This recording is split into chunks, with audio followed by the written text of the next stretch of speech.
She used to cover the news. Now she is the news.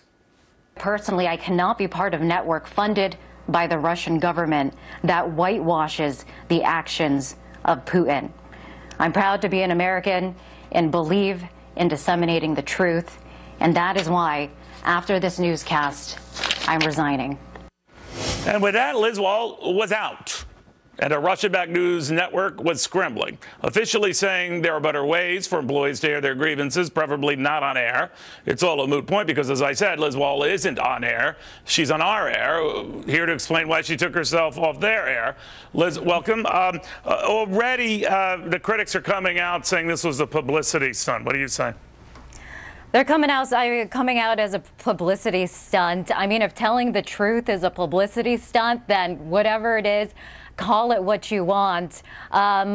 This has been something, especially amid the crisis in Crimea, this network has been used in an unprecedented way as a propaganda machine to deliver the foreign policy views of Vladimir Putin. And I think eventually you have to draw a red line in your career or in many things. And the red line for me came on Wednesday when I was anchoring, and censorship was unlike I've ever seen it before. I interviewed former Congressman Ron Paul. I used the word Russian military intervention. And just uttering those words were cut in the newscast. I couldn't use the word military intervention. How long, Liz, have you been at RT? I've been there, Neil, 2.5 years. All right. So in all the time you were there, you knew it was Russian TV, right? I mean, yes. In all the time it was there, I mean, I came on board. I saw it as an opportunity. I mean, I understood the geopolitical stance of Putin. I didn't realize, I guess I wasn't aware of how much of his views would actually be pushed in the newscast. Was this the first time you'd seen it, though? Because there have been a number of instances, certainly in the last 2.5 years, that would certainly remind me that he involves himself. You're absolutely right about that, and I've thought about it for months and months back. Jamie Kirchek, the man that originally broke when I did this, when he came out to speak out against the anti-gay laws, anti-gay propaganda laws, I thought he made a very heroic gesture on the air by protesting that. I saw the positive response that garnered, and you know, to be honest, I was scared. I wasn't sure what the repercussions would be, but I can say, Neil, that since this has happened, I've gotten an overwhelmingly positive response, especially from the people of Ukraine, voicing their appreciation for what I said. Well, maybe so, but not everyone there. Your RT editor-in-chief, or your former boss, I guess, Margarita Simonyan, she lashed out at both you and Abby Martin, who was also critical of the Russians' role in Crimea, and saying essentially of you, not only was it a promotional stunt, it was orchestrated to secure, quoting here, fantastic career prospects they wouldn't have dreamt of before. What do you say to that?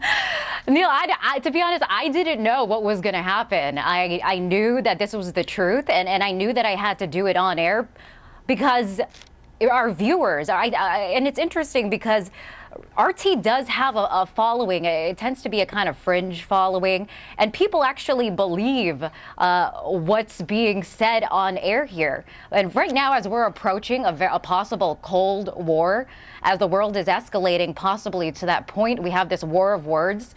This is part of this war of words. This is part of his strategy.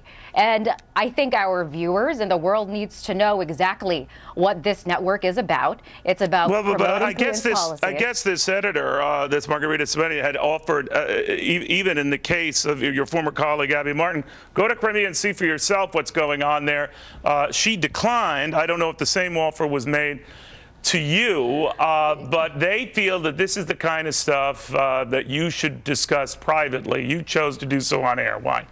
I did. Well, I brought up to them numerous times that I was uncomfortable on the stances that they've taken on many stories. But the truth is, Neil, they're not interested in presenting the truth. And on Wednesday, when I saw this unprecedented censorship, that was a red line for me. Abby didn't go to Crimea because she said that she thought it was going to be a vetted PR trip for her. So that was not. Well, what do you do? What do you do now? Book. People don't know that you used to be an intern here at Fox News. I think you work with Sean Hannity. What do you do now? What do I do? Well, it's all happening very, very quickly. I'm taking it one day. Have you had any job offers? It's all been happening really, really quickly. Have you had any job offers? Who has called you up? I don't know. To be honest, I wasn't expecting the firestorm of controversy. I know that, but and if people called you up, if people said, "Hey, you know, we admire what you did. We want to talk to you," I don't know. Is there any place you wouldn't go outside of RT? Is there a place you would not go? I would not go to North Korea. Okay. Would you go to MSNBC? Maybe. Would you go to CNN? Yes. Would you go to Fox? Oh my gosh. Well, we'll see what offers stand. Would you go to Fox Business? If you don't have it, you should demand it. I should demand it. I am demanding this. Okay. Now, on air, on TV. We'll watch closely. It's all a promotional stunt anyways, isn't it? That's what they're saying, but you say no. Okay. Liz, thank you very, very much. We'll have more right after this.